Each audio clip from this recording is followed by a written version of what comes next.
Mr. Eagle? Hello, hi. How you doing? Oh, you look so handsome. We trying to do a show here? Yeah? You like scary movies? Okay, well, you gotta go. You gotta leave. All right?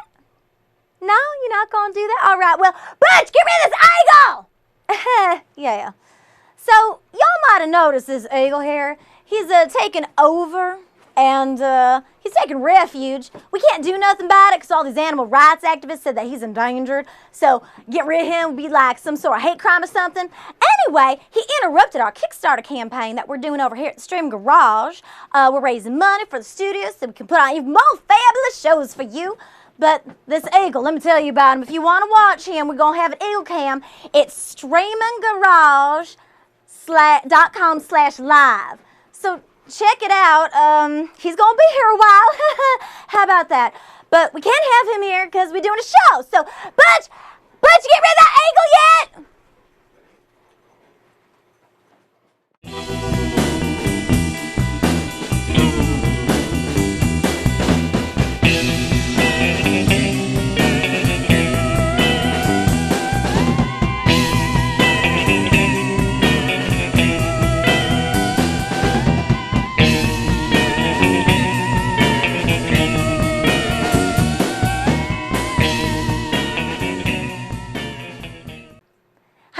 Welcome to Super Scary Horror Theater.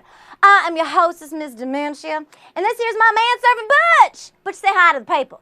That's right. Oh, that's so nice of you.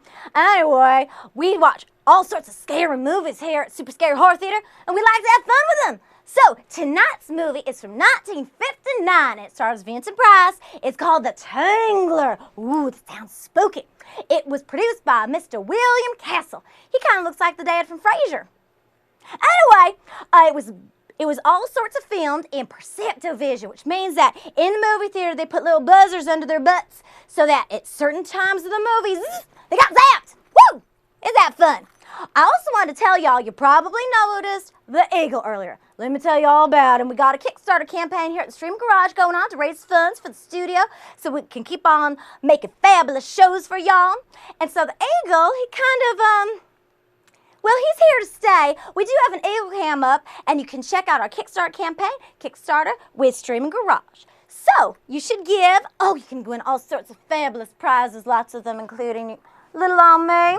You can get a webcam session with me. Nothing naughty, unless I say so. Oh, no. And also, if you make a donation, you have to include a little secret message that says, I want Miss Dementia. And I'm going to send you an autographed picture. A little on me. That's right. I know it's fabulous, Butch. So, now, let's get on to the movie. Too much about me. A little old Kickstarter. All right. Now, the thrilling beginning of the Tingler. Woo!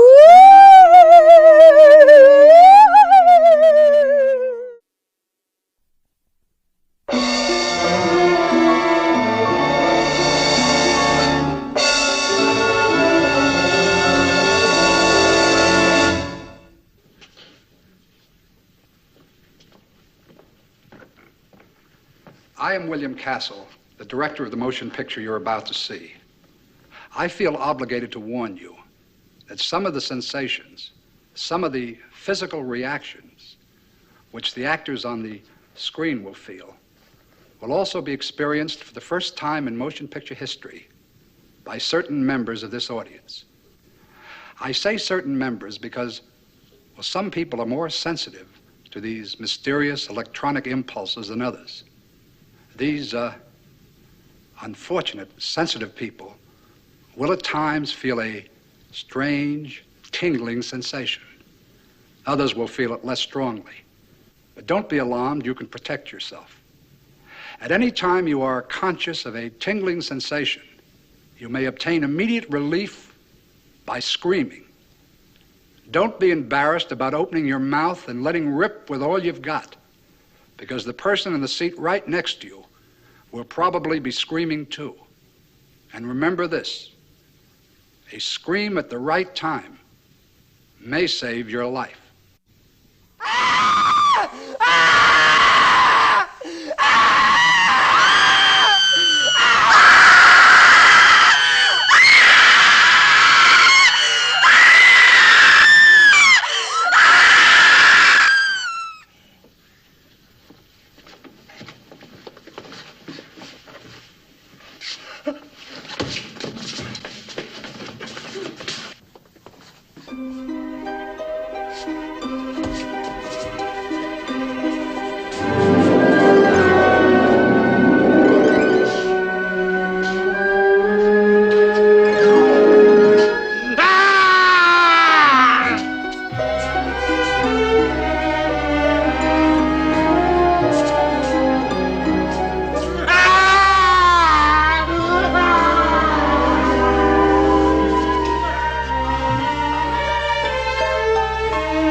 Oh, I'm nobody, Doc.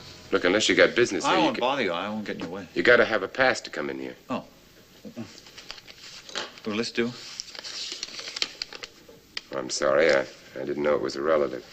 It's my wife's brother. Look, please try not to faint, huh? Oh, I won't faint. I can understand going to a friend's funeral. We weren't friends exactly. See, I had a pass to the execution, and I mean, well, does it always kill them in the chair?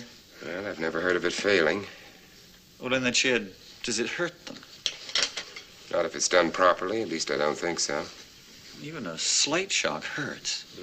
Try putting an electrode soaked in saline solution on your head and another one strapped to your leg and then slamming 2,000 volts between them. If it hurts, let me know. Well, if it works, then why this? Well, I've never found it to be necessary, but it happens to be the law. An autopsy must be performed immediately after the execution. Interesting. This man's vertebrae are cracked. They're nearly splintered in two. 2,000 volts? Electricity had nothing to do with this. I've seen this phenomenon many times in people who were badly frightened just before they died. There's a force in all of us that science knows nothing about, the force of fear. That it's strong enough to shatter the spinal column, we know. But what it is, what causes it to appear and disappear, we don't know. Someday I hope to find out. Maybe it's the force that makes your spine tingle when you're scared. Exactly. Tingle? It can do a great deal more than that. You know, it's odd. I've been experimenting with this force for years. Never had a name for it until now. Now I think I'll call it the Tingler. You do all the autopsies out here, Doc? Most of them, and for the county, too. Ties in with my experimental work in fear. Many people die in fear. I wonder how many die of fear. You mean being scared to death? Not on the death certificate. Fear causes tremendous tensions in the body. If you can't relieve those tensions, why can't they become strong enough to kill you?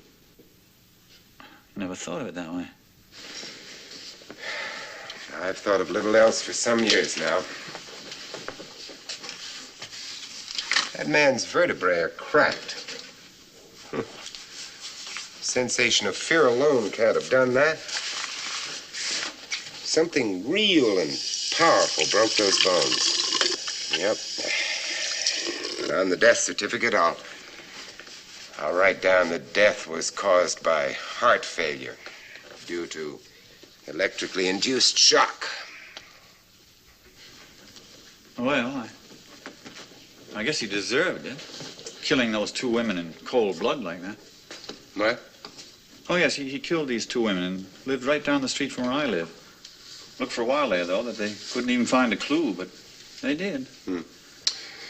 I seldom know who they are or what they did. I suppose because I don't want to know. Now, science is sometimes frighteningly impersonal. Well, being my wife's brother. Yeah. Well, you ready? Yes. You wouldn't be able to give me a ride into town, would you, Doc? Sure, I'd be glad to, Mr. Oh, my name's Oliver Higgins. Everybody calls me just Ollie. Oh. Where do you live?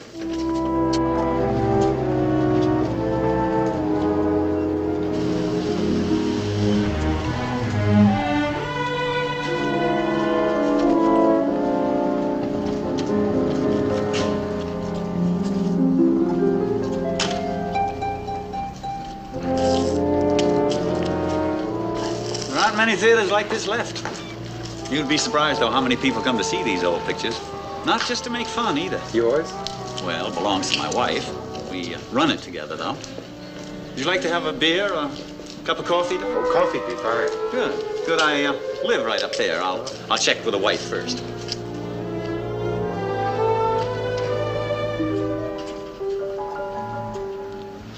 I'm going upstairs and make some coffee. So I'll open up later. Okay. Well, should we go, Doc? All right.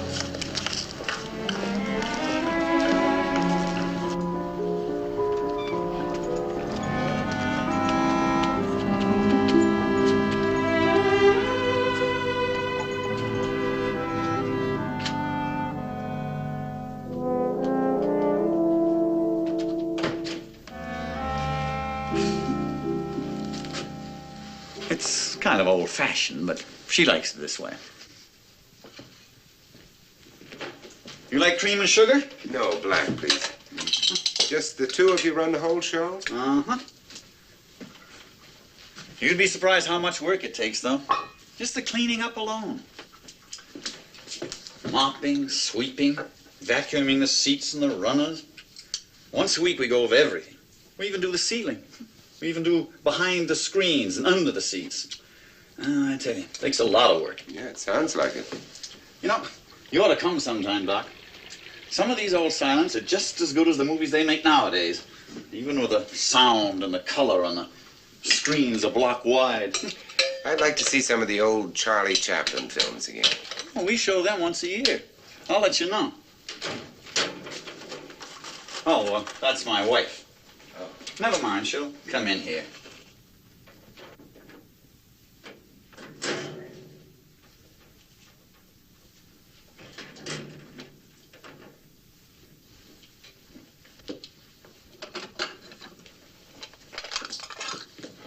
She has to wash her hands first. Martha. Martha, this is Dr. Warren Chapin. How do you...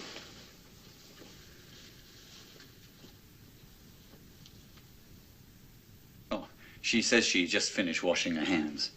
She's deaf and dumb. She can read lips, though, if you talk straight to her. How do you do, Mrs. Higgins?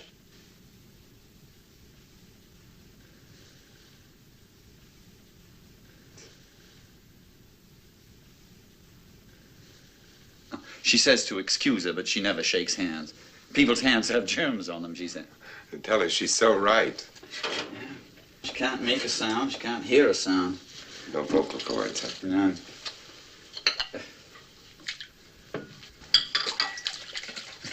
She's a bug in this washing up. Our bill for towels is $5 a week. There you are, Doc. Oh, thank you.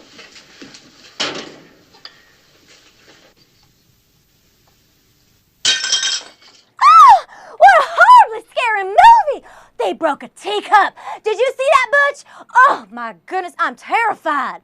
They could use a little bit of Mr. Manchia's tea etiquette classes, don't y'all think? That's right. Butch here is going to help me. So we're going to do a little tea. Ready? Okay, so this is my cup. Do you want to place that down for me? Oh, that's very nice. It's important to try and be as elegant as possible when you have an afternoon tea, because only fancy people do that. Ain't that right, Butch? Wonderful. So, when you have tea, you should probably have some cookies or some snacky bits to enjoy. Oh, that is just lovely. Did you make those? No, I think them Keebler elves did. Anyway, so get out the tea and put right here. Lovely. As you can see, we have a beautiful spread right here. We kind of like the Martha Stewart. Anyway, you gotta get your napkin. Now show me how you put your napkin on. Oh, Butch, what are you doing? I don't think so. You're doing it wrong. Fine. For those of you at home, we're gonna play a little Goofus and Galleon. So don't do what Butch is doing, because he do it wrong. You gotta put in your lap and be all elegant like, right? All right, very good. Actually, not good for you. You're doing it wrong. All right, so next, we're going to have a little bit of tea and some cookies. So, you got to pour some tea, do it real gentle and elegant, and... Oh, that's too fast! What are you doing? You're splashing! Butch, what? You are making a mess. He is all over the place. I don't even know. Butch is terrible. Real slow like. Oh, so you pour it slow for you. I see how it is. You pour it slow for you, but not for me, and you spill my tea everywhere. That's fine. So... when you have your teacup, now, people used to think that y'all had to have pinkies up, but that is wrong. You don't want to do that. It's very inelegant. So, you have to hold your teacup like so. No pinkies up. That's right. And then you do this. Hey, excuse me. Oh, I did not. I did not. Oh, you were being sassy. I'm going to show you. We're at tea. We're fancy. We're civilized. All right, I'm over. Anyway, next up, when you have tea, it's a good thing to have some biscuits, or some cookies, or some fig Newtons. I don't know what the British people call those. It's... What are you doing? Butch, what is this? Oh, that is disgusting. Oh, my good, I didn't raise you like that, did I? I don't know who raised you. You were raised in a barn. Don't do what Butch did. He is gross. He gonna get you kicked out of the Ritz-Carlton on a Sunday afternoon, let me tell you. That is, we do not guzzle our tea. We sip it daintily. And we certainly don't steal my tea. You still have my tea. Oh, I hope you enjoy that. My delicious tea. Oh, you are spilling everywhere. Anyway, Butch, let's try it. Hey, I didn't even offer you a cookie. I'm your hostess. I'm sure they're delicious. I'm your hostess. I'm supposed to offer you that. Look at you. You got cookies all over your gimp mask. I'm gonna wipe that off. You are a nightmare. You're an absolute nightmare. Anyways, coming up next, I think we should go on to the next part of the Tingler and get out of here. Oh, but you're spilling everywhere. I think that you're just as scary as the movie. Anyway, on to the Tingler.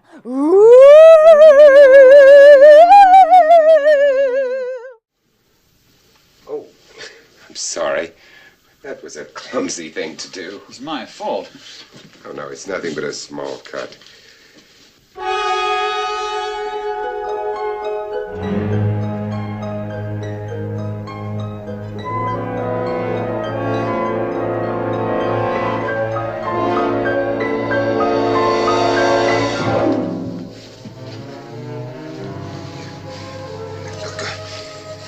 Go down and get the bag out of my car.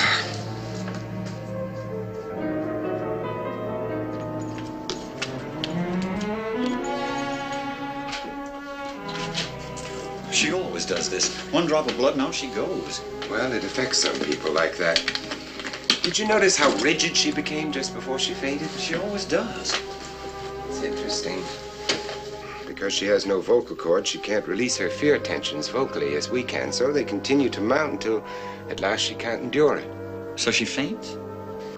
Well, it isn't a faint as we know it. It's more of a psychosomatic escape. I never thought of that.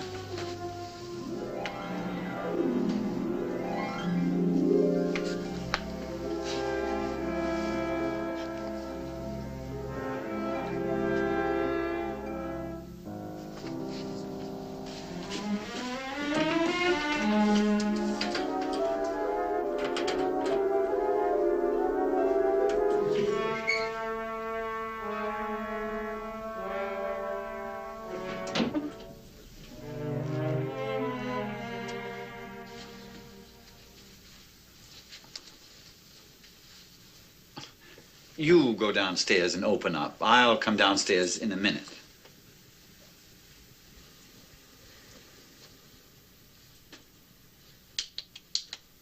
It's time to open up the box office. We'd better go down first. She won't leave anybody alone with that safe of hers. Well, thanks for asking me up, Ollie, and I'm sorry I caused you all that trouble. Oh, that's all right. No harm done. Thanks for the ride home and everything. I'm sorry about... Goodbye, Mrs. Higgins, and I'm sorry I caused all that trouble.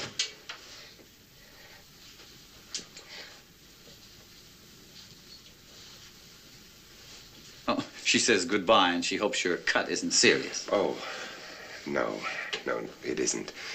Well, goodbye, Ollie. Bye, Mrs. Higgins. Goodbye, Doc. Good luck with your experiment. Thanks.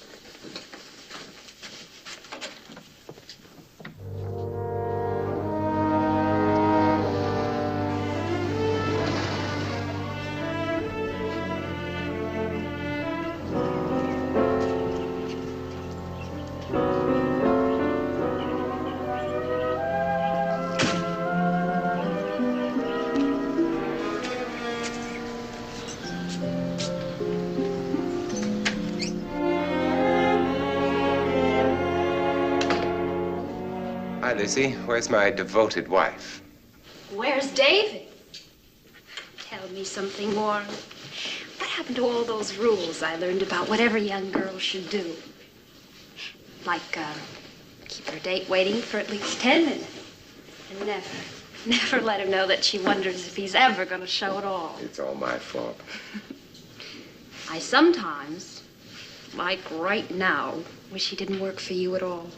That he was, It was a Persian rug merchant. Oh, that's much worse. No, just an ordinary 8-to-5er with a yen for picket fences. And waste one of the best minds in pathology? No, not really. I love David just the way he is. I don't even want to change him. Golly, is that abnormal? Refreshing. Isabel went out about an hour ago, Warren. Yeah.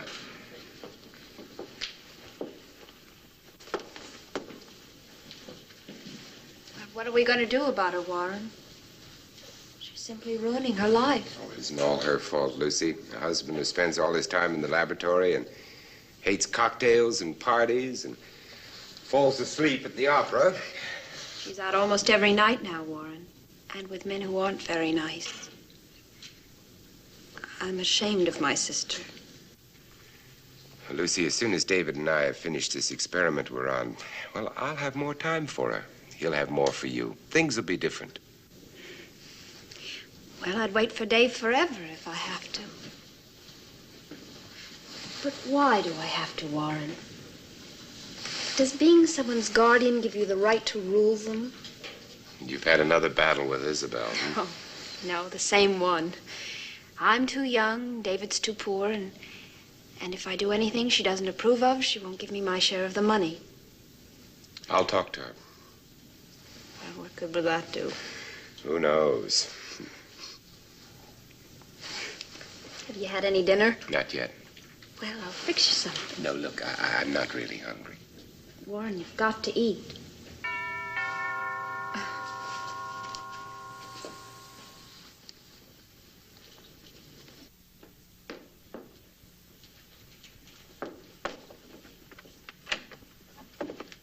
Cut my head off.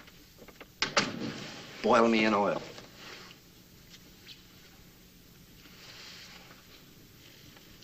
Young man, what do you mean keeping this beautiful girl waiting?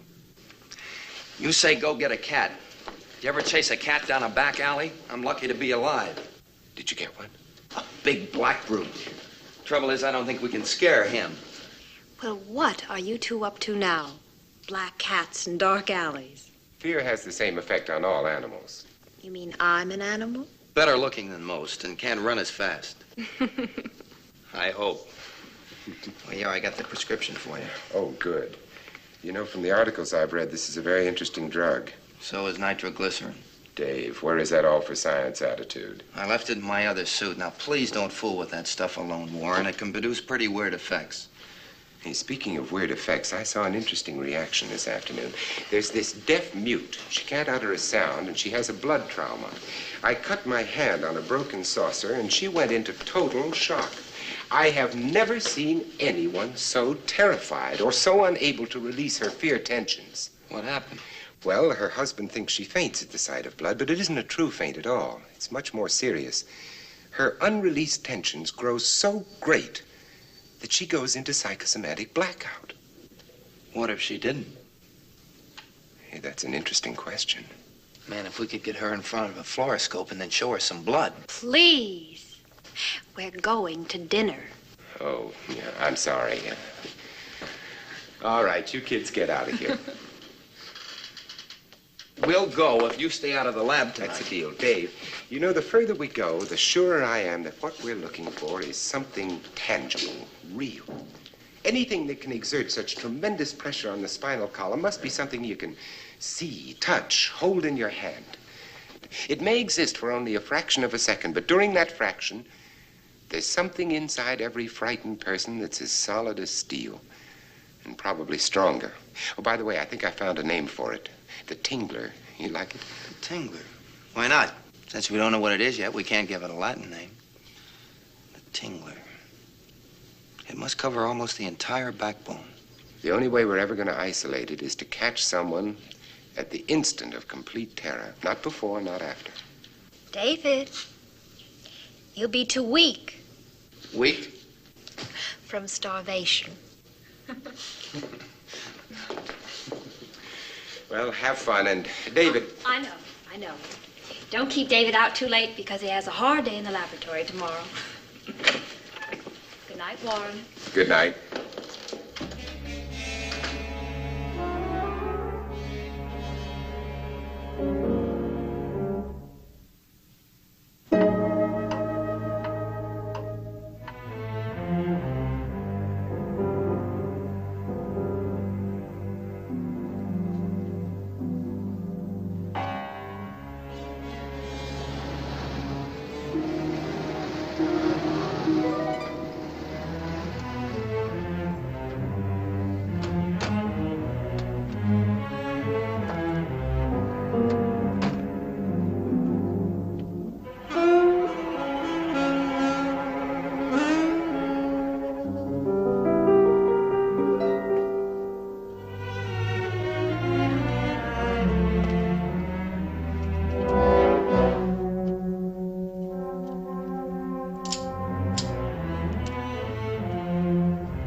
Good evening.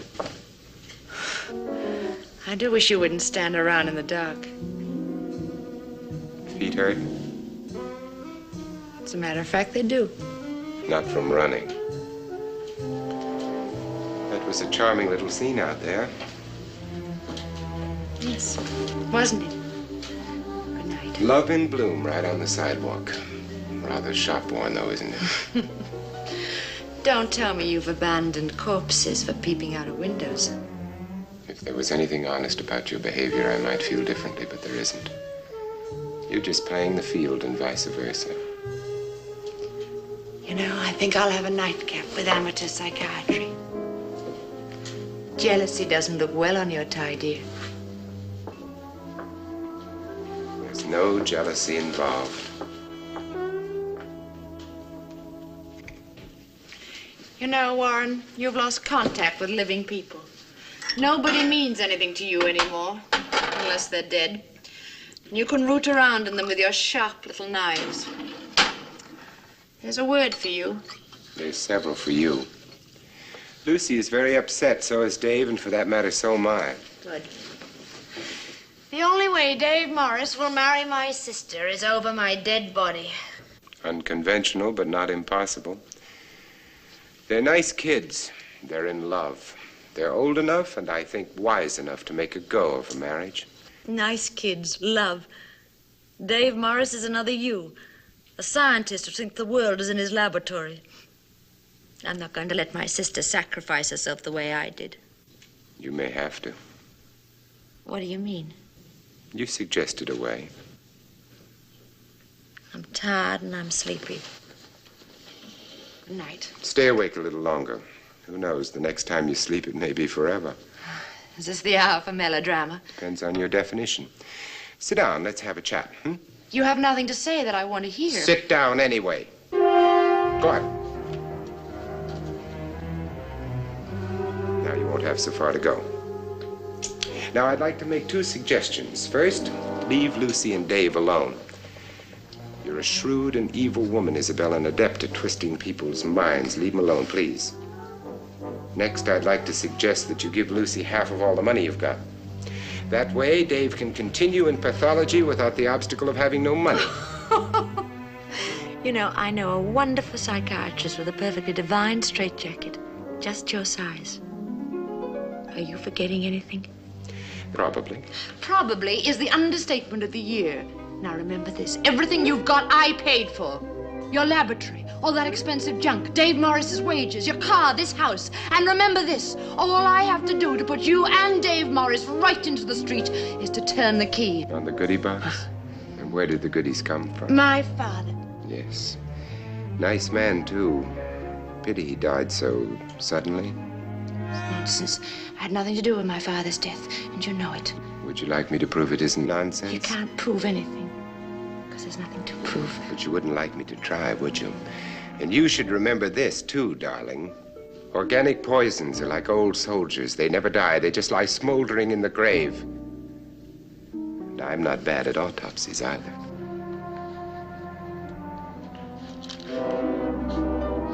Crazy, you really are. Isn't everyone? Now walk straight ahead. Go on. What are you gonna do? First, we'll have a little chat, and what I do next is entirely up to you. So keep walking. Where are you taking me? It'll be easier to rearrange things in the laboratory.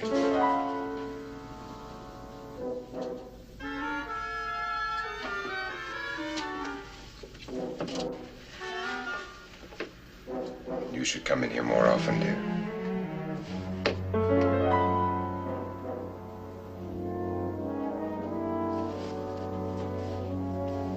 Warren, let's stop all this childish behavior. Threatening me with a gun is so out of character. Yes, isn't it? Over there, please. Warren, stop it! There. Have you gone completely out of your mind? Not at all. You see, you're a good teacher, darling. You've taught me how to get what I want, no matter who gets hurt. What do you mean by that? Just this. Ever since you've been Lucy's guardian, you've been trying to ruin her life. Not only that, you've greedily kept what was rightfully hers. Now I'm going to give you a choice. Either you give Lucy half of all the money you've got and leave her alone, or you commit suicide right now. Suicide? You mean murder? When I finish rearranging things, it'll look like suicide. Now make up your mind. We want to be through with this before Lucy comes home. I'm not giving that stupid child anything, so you can put away that silly pistol. This silly pistol can make a hole in you the size of a medium grapefruit. I'm gonna call the police! Isabel.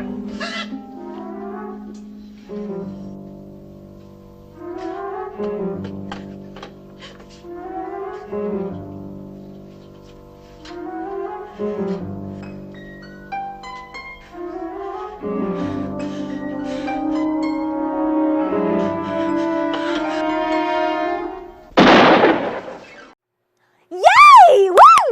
Oh, well, I feel kind of bad for her. You know, bless her heart, but something finally happened. No wonder they had to put little buzzers underneath all the seats in the audience. They all fall asleep. Unbelievable. And I kind of understand why the doctor shot her. I mean, can you imagine being humiliated like that all the time, Butch? Now go get me my cards! Jeez! Anyway, it's time for Miss Dementia's T&A. Not like that, you perverts. What I mean is talk and answers, and we take it from the Super Scary Horror Theater Facebook page. So we got some questions ready to go. I'm going to answer some. All right, so number one from Mr. Alexander Duarte on Facebook. He said, what are the origins of your beautifully shocking hairstyle? Shocking? What's shocking about it? It's perfectly normal. Don't people where you're from do their hair? Don't the women have any self-respect to get their hair bigger than an inch up off the ground? I mean, come on. Are you a Yankee? Oh, I bet he's a Yankee, Butch. Anyway, honey, you should move to the South. The women there, they got hair to die for, let me tell you. Anyway, we got another question, also taken from the Facebook page. We have Stuart Moncure. He might be French. I'm not sure. All right. Well, when you're not working in the screaming garage, what kinds of hobbies do you pursue? Oh, well, that's easy. I like to shoot guns. I like to shoot stuff. I like to go to the firing range and just go crazy. And sometimes Butch here will come along and he'll wear a cute little Target outfit. Oh, it's just adorable. So, let me tell you about all the guns that I got. I got some fabulous guns. So, I have the Remington Model 700 SPS Tactical AACSD. And I also got a Red Jack Firearm Russian S12 AK-47 tactical shotgun. I got that one off eBay and I just love it. Anyway, oh, that's right. Bing, bing, pew, pew, pew, pew, pew. That's right. We go shooting. Woo! So, That's all we got for that. So now, you lucky viewers, if you have any questions for Mr. Minchia, remember, go on our Facebook page, Super Scary Horror Theater, and you can ask me all sorts of fabulous questions. I hope to get around to all of them someday, because I love all y'all. So that was fun. Now, when you lucky viewers comes back, I'm going to read your past lives. We have lots of games that we'd like to play on here. So let's go back to the movie now, Butch. Ready? We're going to go back to the Tingler. Woo! Woo!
You're not hurt, dear.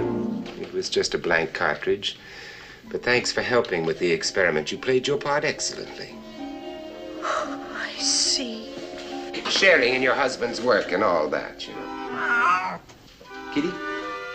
Kitty, kitty, kitty, kitty, kitty. I was going to use this cat, but you made a much better subject. Have you two met? In the same alley, perhaps? When my turn comes, and it will come, it won't be an experiment.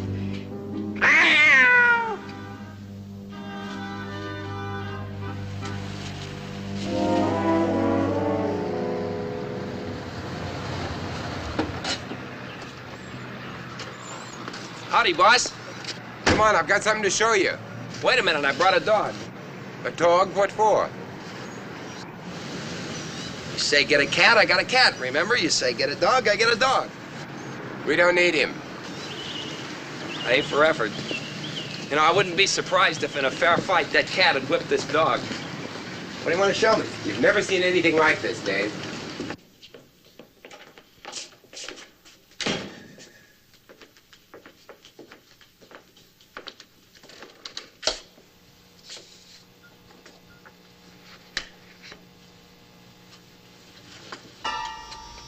See anything unusual? What's this? You tell me. I don't know, but whatever it is, it's stronger and denser than bone. I'm showing you this series of negatives in reverse order on purpose. Wow, look at that. Wait.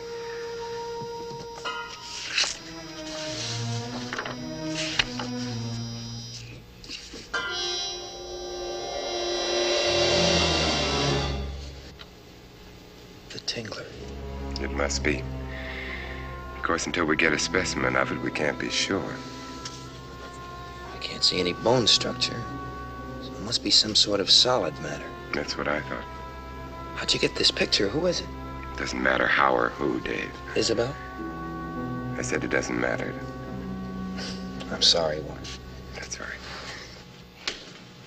Let's review our progress so far. What do we know about the Tingler? What do we think we know, and what have we got to find out? First, we know that it exists. And if Rinkin rays can't penetrate it, then we know it's solid. We know that fear alone energizes it, gives it strength. And that's about all we know. Except that the Tingler exists in every human being, and that it's extremely powerful. Now, what do we think we know? Well, first, that fear causes the tingler to spread along the spinal column. And probably with those arm-like things between the vertebrae, forces it to become arched and rigid. And you believe that screaming or perhaps any sound the human in fear can make de-energizes it, paralyzes it? Well, at least screaming seems to stop the tingler from bending the spinal column. Screaming may even dissolve it, or if it's a living organism, kill it. And these are things we have to find out. What do you think it's made of, Warren? I don't know, but I'd guess sinews of some very powerful material. You said living organism. Could the tingler be actually alive? A separate and living thing inside our bodies? Why not? You know, of course, that after what we call death, a great many things continue to live in the human body. Fingernails, for instance, continue to grow, so does hair, and the formation of calcium in the bones continues. Well, life is not merely a matter of breathing and a beating heart. We've come a long way, Dave. And we got a long way to go. Perhaps, and perhaps not. We now know that at the peak of terror, the tingler is a solid mass extending from the coccyx to the cervicals. If someone could stand the intense pain without screaming or otherwise releasing their tension until they died, I think that an autopsy would give us a tingler that we could work with. Well, working for the advancement of human knowledge is fine, but dying for it... Well, if that's your attitude, Dave, we'll just have to wait until we can find someone else who's willing to die for science. And eventually we will.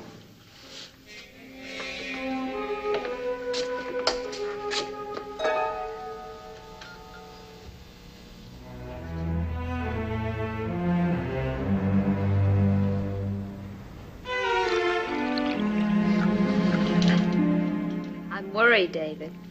Isabel has been sweet to me all day. Me too. At least she said good morning. Even smiled. So look out. The roof is going to fall in. Hi.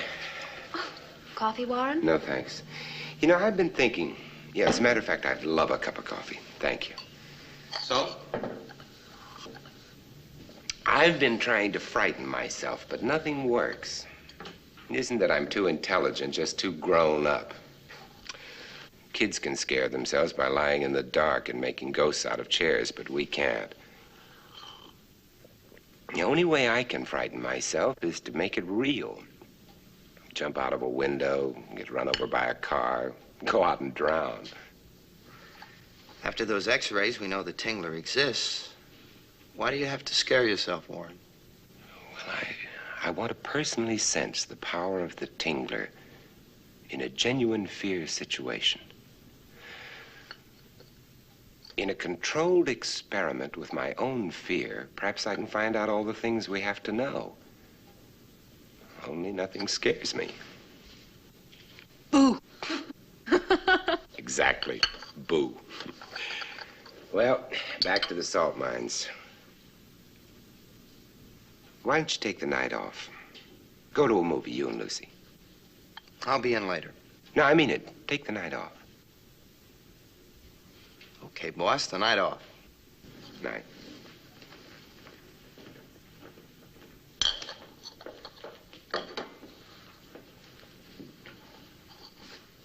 This is not good. He's leaving us out of something. But what? There's nothing in the lab. Dave, that drug you brought. It's not a drug, it's an acid. I wonder.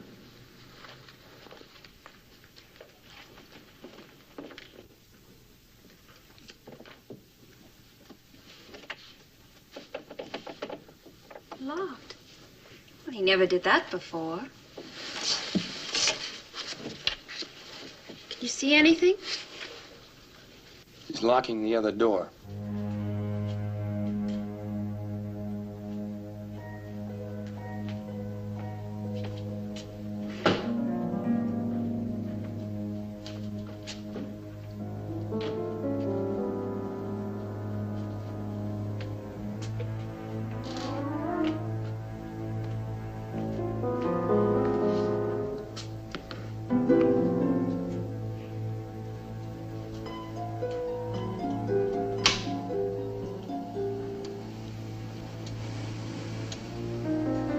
What's he doing now? He's saying something to the tape recorder.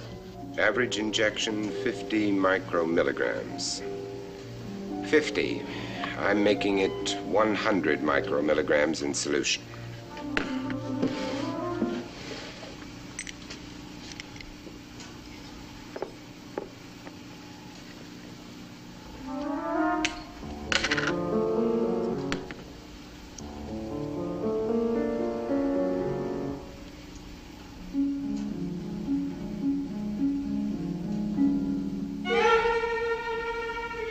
What's happening now?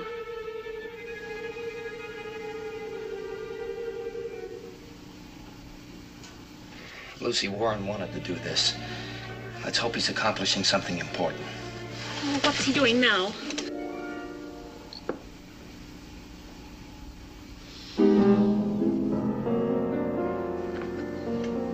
Time 8:03, sharp stinging sensation.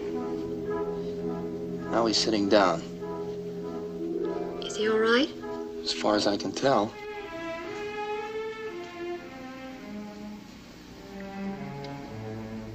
Definite blurring of vision now at 8:11. Emotionally, I feel nothing abnormal. David, what does that stuff do to you? Well, for one thing, nightmares. You're wide awake, but you're having nightmares.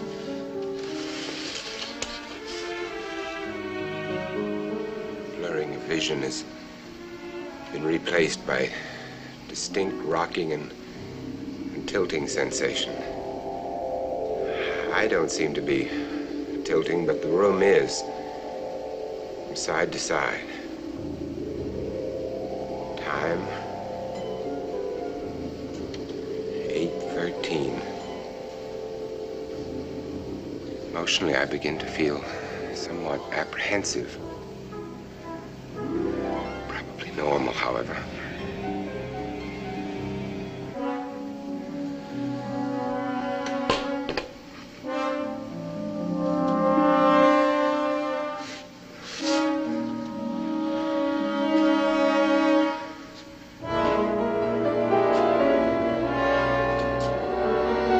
It's closing in on me. He's talking again. I wish I could hear. Is he all right? Something is scaring him. Room is closing in on me. You gotta make it stop. The walls. The walls. The walls. The walls. The walls! Can't we help him? No, we can't, Lucy.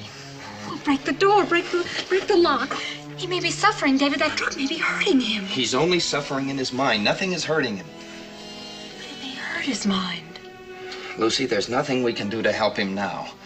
The effect of that acid must wear off naturally. If I try to stop it or even minimize it with an antidote, I might kill him. Oh, David. I gotta get out of here. No breath. No air. I can't breathe.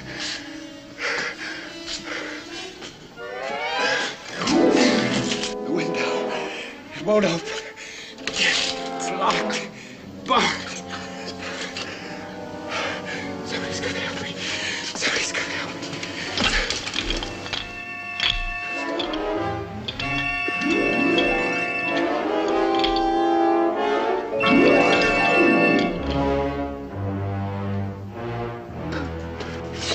We gotta get in there. Isn't there another key? Maybe I'll go look. Let's scream. Let's scream.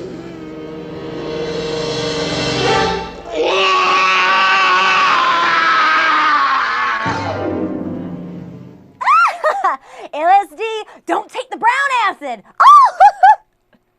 Oh, come on, Butch. So, I saw that on the back of a fiddle faddle box. Psh. Anyway, I heard when you do LSD, you can see your past lives. Woo! I think we should do that, Butch. Let's read some past lives. Let's get some Skypers in. Oh, it's gonna be so much fun. Are you ready? go get the door. It's all right. I always get interrupted. It's fine. Jeez. Hi, I'm really sorry to interrupt whatever's going on here. So, okay, I'm sitting.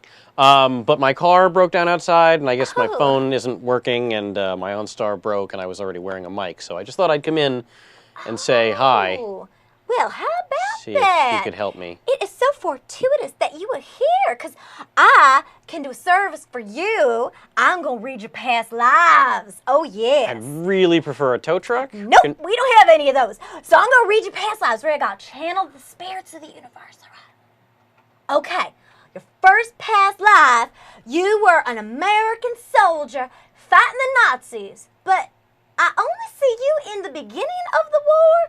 You weren't really there in the middle or the last part. You were real big in the beginning. Yeah. No, I think you're talking about this movie, Inglourious Bastards, that I was in. I got a lot of my stuff was cut, but that's still what you're thinking of, I think. Now, I don't know nothing about your daddy, but that's kind of your own personal issue. I'm gonna read your next life. Let's see what I can channel. All right, you are serving chicken to a large Hispanic man. Yes. Oh, no, that was a show, Lost, that I did an episode of. It was on TV like a year ago. No, you are not famous in this one, though. In this past life, you was really serving chicken to a large Hispanic man. Oh, honey, we can't all be Napoleon, all right? A short joke? Anyway, in our third one, I think that you've only had 3, so this is going as far back as I can go. All right, you was in high school.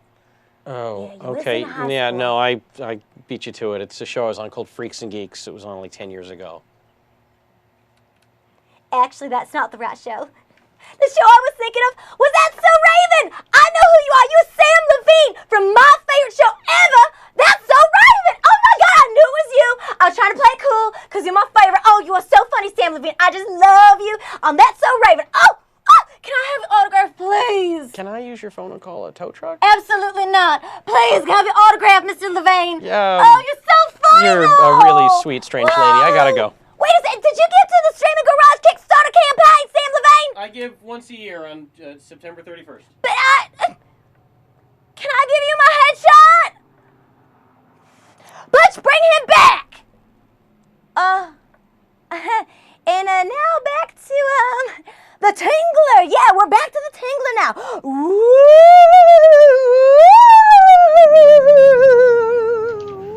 I broke down and screamed, didn't I?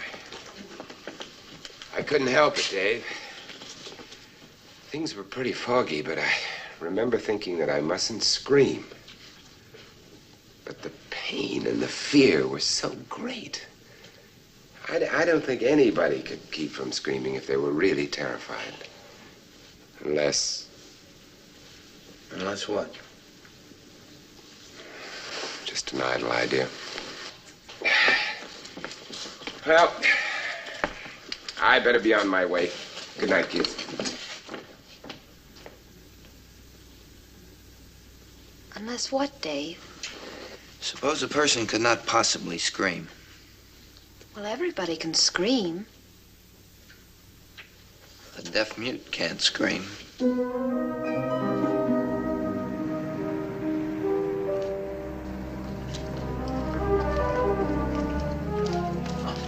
Evening, Doc. Evening, Ollie. Come to see the show? No, thanks, Ollie. Not tonight. I just dropped by to see how you were doing. It's pretty good. How's your experiment coming along? It's making progress. As a matter of fact, Ollie, I dropped by because I was a little worried about your wife. A shock like that can have pretty bad after effects, you know. You know, I'm a little worried about her, too. She hasn't eaten hardly a thing, and she can't sleep. Ever since she saw that blood. She just roams around in the theater all night. Is she here now?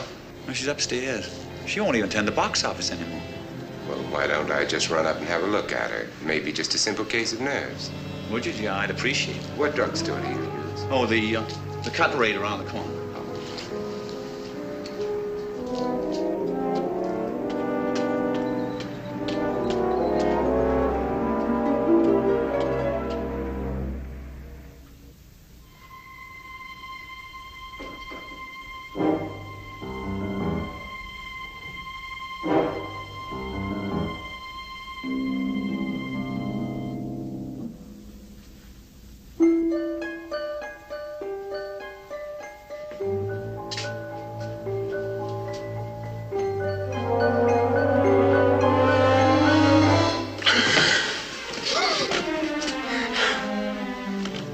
Good evening, Mrs. Higgins. Ollie told me to come up. He said you weren't...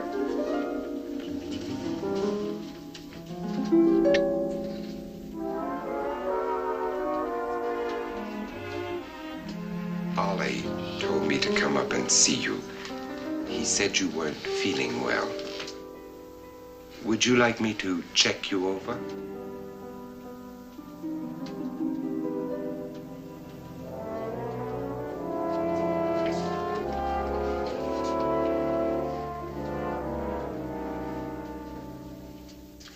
All you need is sleep and rest. Now, I'm going to give you a shot to relax you.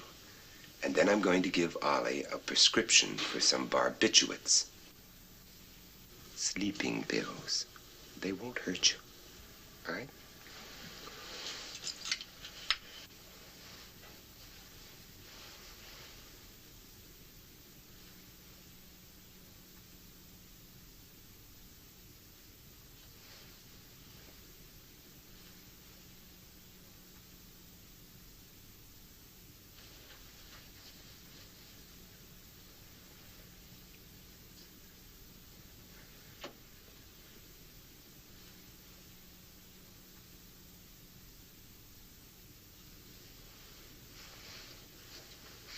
All you need is rest and sleep.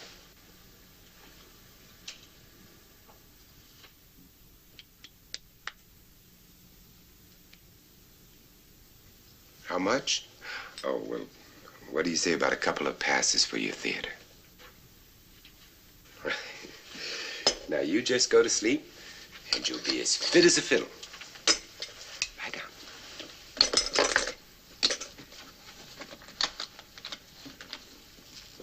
Good night.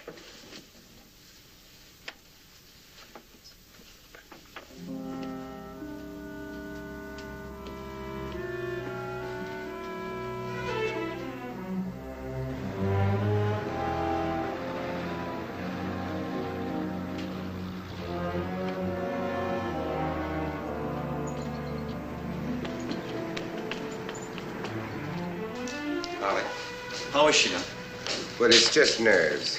I gave her a shot to relax her. If she should wake up, give her these pills, hmm? Yeah. How long does she sleep? Now? Oh, the shot should wear her off in 2 or 3 hours. If she should wake up, have her take these pills. She needs a lot of sleep. Yeah. I'll go get this filled. I have time to have a beer, don't I, Doc? Sure. Will you join me? With her sick, I certainly need one. Oh, I'd like to very much, Ollie, but I have some work to finish. Okay. Thanks, Doc, and good night. Good night.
Hello? Hello?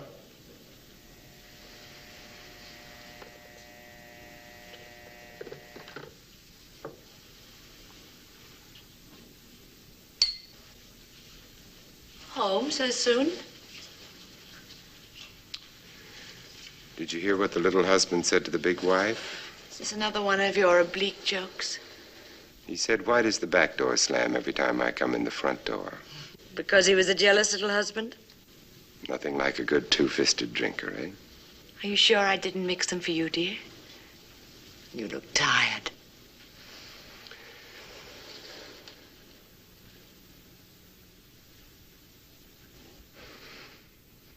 It's a pity I'm not the type for gold tie clips. Oh, but you are, Warren. Exactly.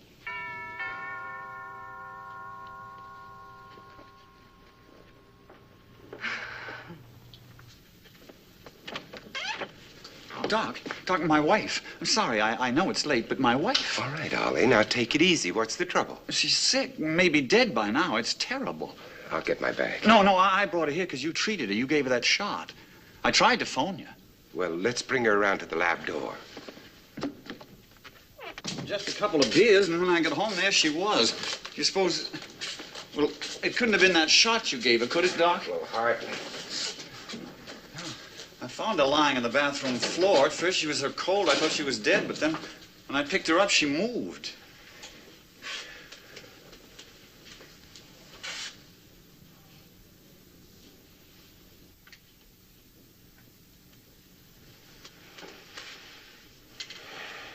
Ollie, your wife is dead. I'm very sorry.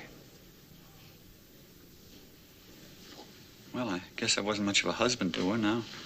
There's no way I can make up for it. Ollie, I'm really sorry. Do you feel like helping me with some details? I feel okay. What do you want to know? Tell me as closely as you can what time you found her and the circumstances. Well, it must have been about 1 o'clock, Doc, because, you know, when you left, I went to have a beer, and then when I came home, I just went in, and there she was, lying on the bathroom floor. Age? 46. Was there any sign of a struggle? No, there was nothing. She was just lying on the bathroom floor. There wasn't anything unusual about the room at all? No, just the way it always is. From her expression, something must have terrified her just before she died. You haven't any idea what it was? No, everything was locked. There was no sign of anyone having been there.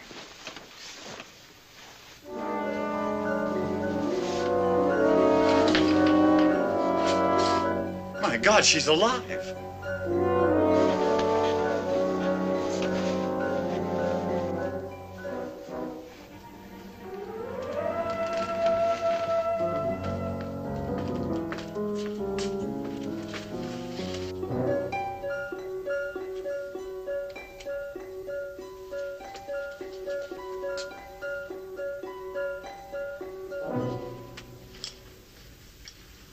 She's not alive, Ollie. Something frightened her to death. She's been dead for over an hour. She moved. Yes. May I find out why? Sure, Doc, sure. Anything you want.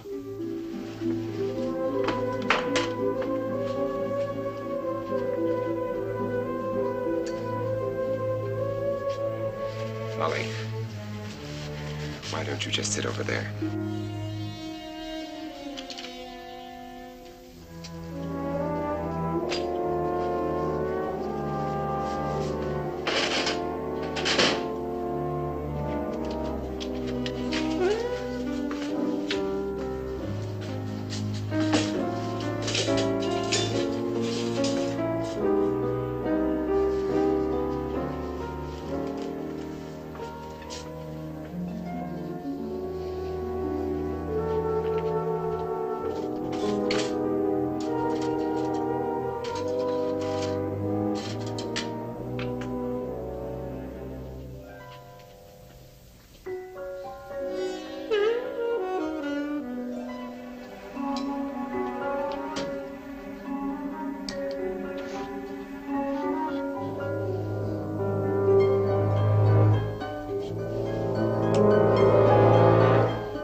that wasn't it. No. Mm-mm. No, it wasn't that either. No. It's not like that, Butch. Come on. No, it's not that. I don't know. It's... Oh, 1 second. Hold on, y'all. Oh, Butch. Butch, I told you to throw him back. He's too small. Anyway, so it's time to talk about our killer fan art from Miss Dementia and Super Scary Horror Theater. Anyway, over on our Facebook page, Super Scary Horror Theater, all these people have been making fabulous fan art for me. So I say we check it out. So this week's favorite is from Mr. Thomas DeLeo. It's absolutely wonderful. Oh my goodness, just look at that. Y'all are so sweet, especially you, Mr. Thomas DeLeo. Now, we're going to be checking out some more fan art. It's on our Facebook page at Super Scary Horror Theater. But right now, we got to go back to the Tingler. Woo!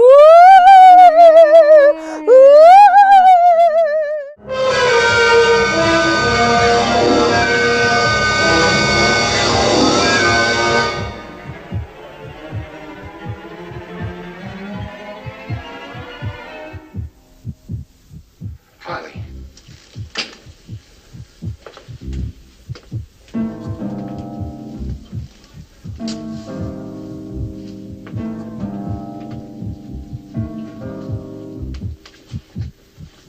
The Tingler. Oh, Ollie, give me that glass tank.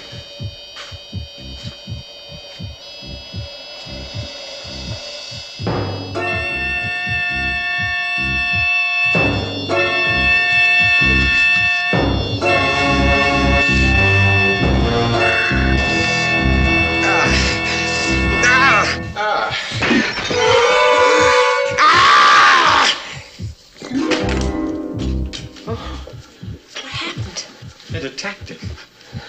That thing? How strong is it, Doc?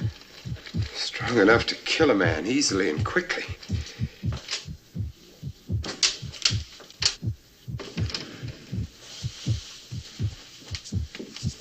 What made it let go? My screaming, I think. Must have been.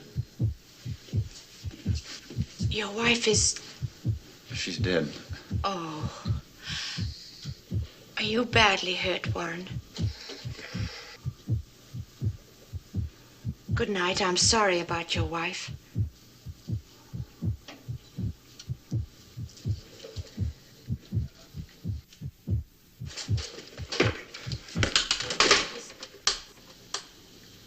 Is there anything I can do for your arm, dear? Thank you.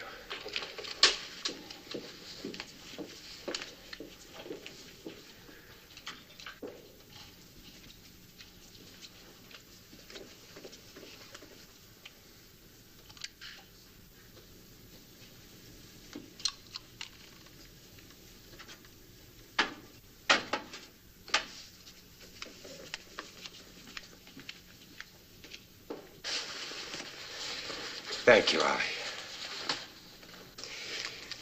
We'd better call a funeral parlor. Oh, no, Doc. Not in the middle of the night. Couldn't I just take her home and call them in the morning? Well, it's easier that way, Ollie. They'll just It come. might take quite a long while. It's so late and all. You'd have to wait up. No, I'd rather take it myself, Doc. All right. Can you manage? I can manage.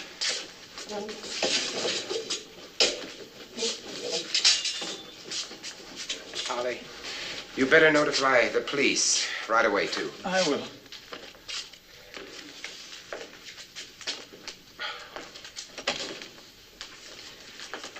Has he gone?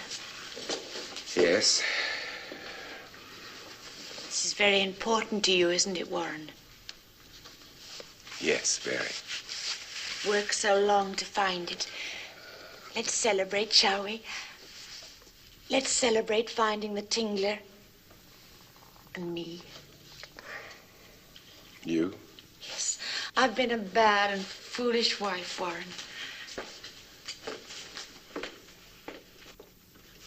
All this time I've been jealous of your work.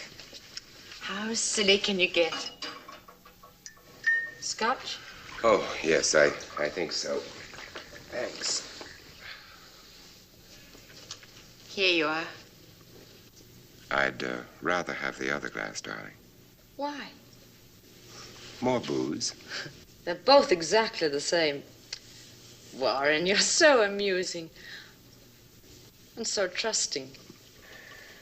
Thanks. Here's to the Tingler and your new wife. I hope the new wife doesn't turn out to be as dangerous as the Tingler.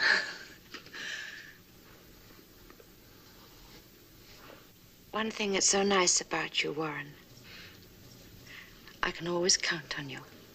To do what? The right thing. Now, about this new wife. Oh, no. First about the Tingler. Is it really so dangerous? You know, I felt as though my arm were in one of those hydraulic presses. Tremendous power. What are you going to do with it?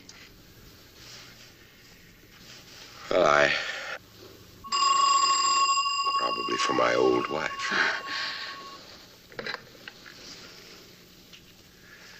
Hello? Hello, that you, Doc?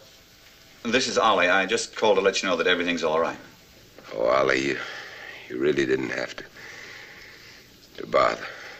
I left her, she's at the funeral parlor. And I called the police. They said, let it go till morning. Doc. Doc.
Nothing affects it. You can't destroy the thing. You know, Warren, doctors are going to be amazed when they see the Tingler. They're not going to see it. Aren't you taking it to the convention? Nope. write about the Tingler in the journals, and if you can't... There's not going to be anything in the journals about the Tingler. After all these years, all this work, what are you going to do? David, to break the laws of nature is always a dangerous thing, and we've not only broken laws, we've violated some basic principles. We had to, but now we're going to stop. But Warren, you can't just... Hear me out, Dave. That the Tingler exists in every human being we now know. Look at that Tingler, Dave. It's an ugly and dangerous thing. Ugly because it's the creation of man's fear, which is ugly too. Dangerous because a frightened man is dangerous. We can't destroy it because we've removed it from its natural place. Then what can we do? Call Ollie. Ask him the name of the funeral parlor where he left his wife. We can only hope and try. Fear made that Tingler grow from microscopic size to this. We can only hope when it goes back where it came from, it will also go back to a thing infinitely small. Even die, because its creator is dead, all fear gone. Ollie doesn't answer. Well, then call the police or the coroner. They'll know. Warren, Isabel's gone. Isabella's always gone. No, Warren. Give me the police I mean, department. she's left. She's taken her clothes and some things. I want to check gone. on her recent death. Well, I can only hope she'll be happier, Lucy. The police have no report of her death, neither has the coroner. But they must have. Ollie, call me. I wonder. David, call Ollie again. Call him until he answers, and when he does, tell him not to do anything foolish. So I'll try to help him.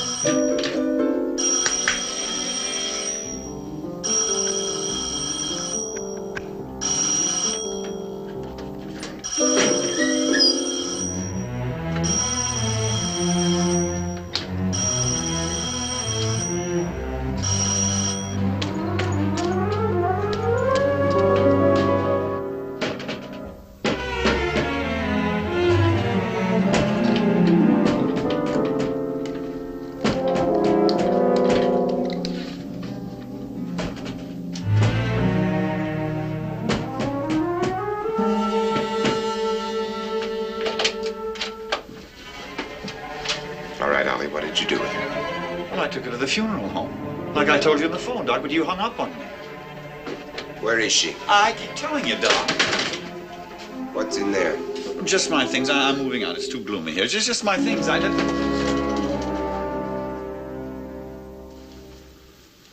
You killed her. No, I didn't. I didn't. Your wife was frightened to death with this. And this. Now, where is she? What did you do with her? Well, I keep You're telling... lying.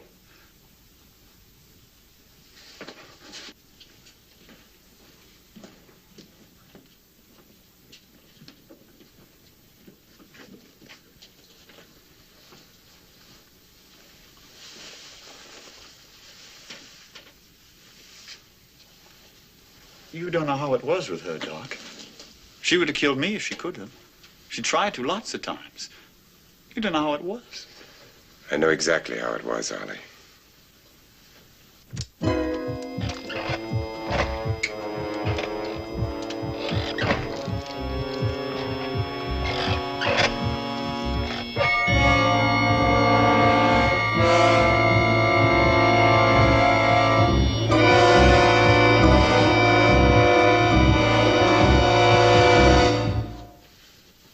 What are you going to do, Doc?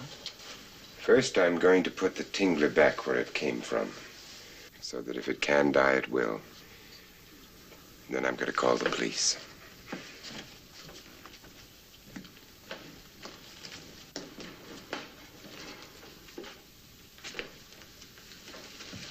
Ollie, it broke out of the box.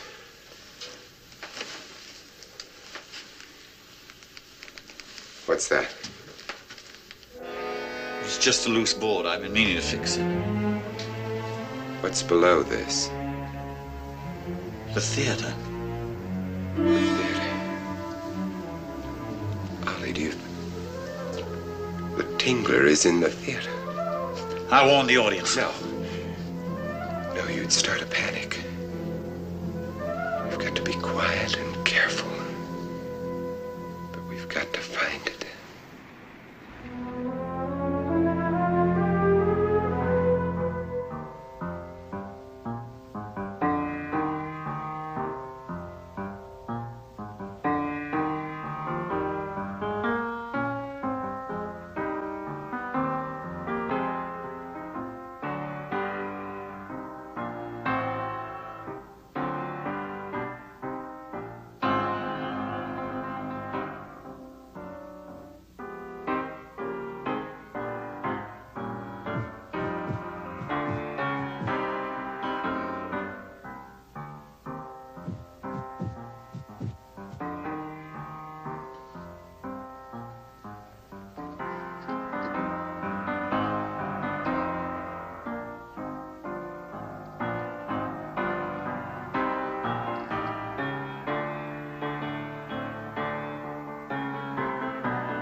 Ladies and gentlemen, there's no cause for alarm. A young lady has fainted. She is being attended to by a doctor and is quite all right. So please remain seated. The movie will begin again right away. I repeat, there is no cause for alarm.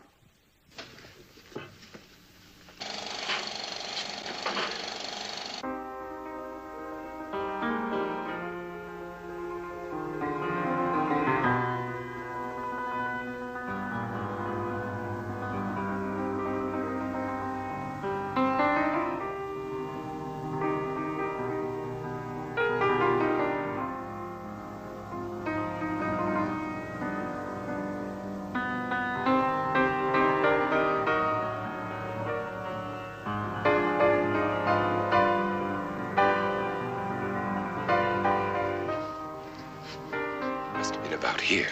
No, it's further down. Why can't we see it?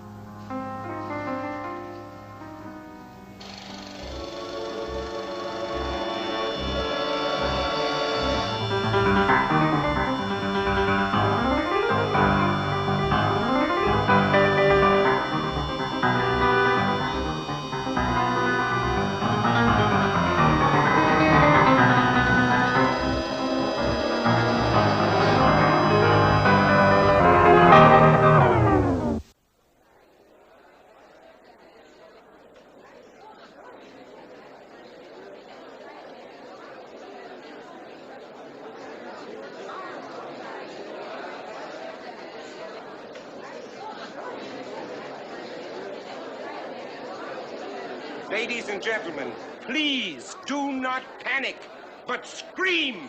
Scream for your lives. The Tingler is loose in this theater, and if you don't scream, it may kill you. Scream! Scream! Keep screaming!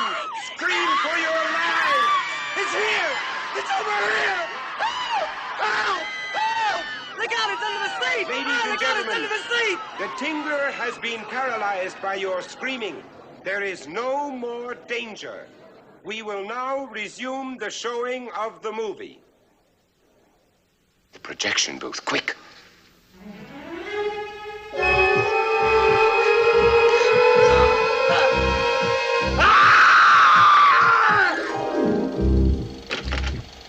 You all right? Yes, sir. Where is it? Right there. You must have screamed just in time. I guess so.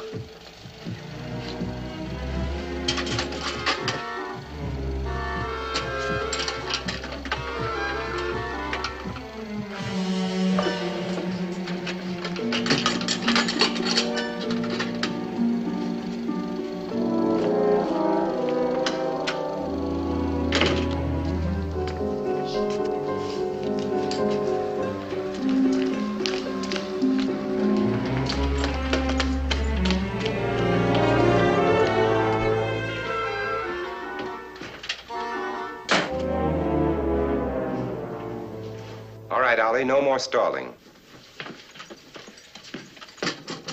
Now, don't open that film can until I tell you, and then you'll have to help me. I'm sorry now I did what I did, Doc. You gave me the idea. Ollie, just because poison happens to exist is no excuse to commit murder with it. Oh, I'm not blaming you, but you see, I knew she couldn't scream and about the Tingler and all. All right, give me the Tingler now.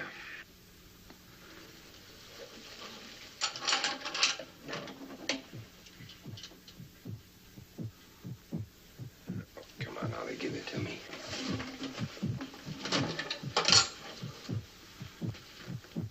It isn't as though I'd pulled out a pistol and shot her and taken a knife and stabbed her, is it, Doc? If you kill anybody deliberately, it's murder, no matter how you do it. Well, I guess they'll probably electrocute me, won't they, Doc? I'm neither judge nor jury. This time, you're going to the police with me. You're wrong, Doc. You're going by yourself. Ollie, look, all I have to do is go downstairs and call the police. It won't do you any good.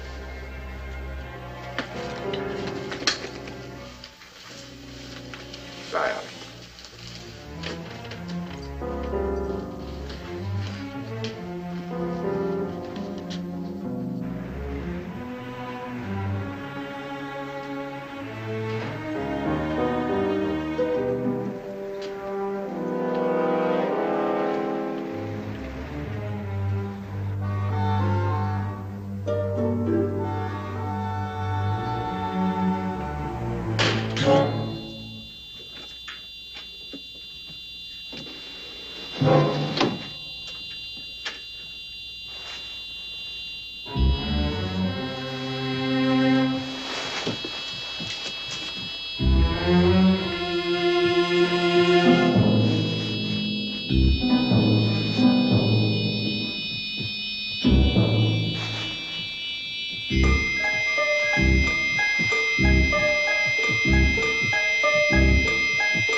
Ladies and gentlemen, just a word of warning.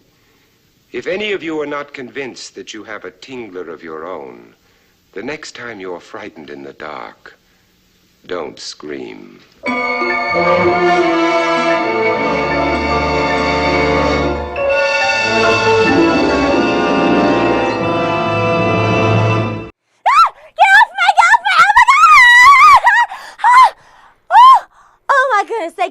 much, Butch. Oh, phew. Well, now for those of you at home who don't think you have your own personal tingler ready to pop on out at you, I dare you not to give to our Streaming Garage Kickstarter campaign. Now, Butch, you think that you have your own personal tingler too, right?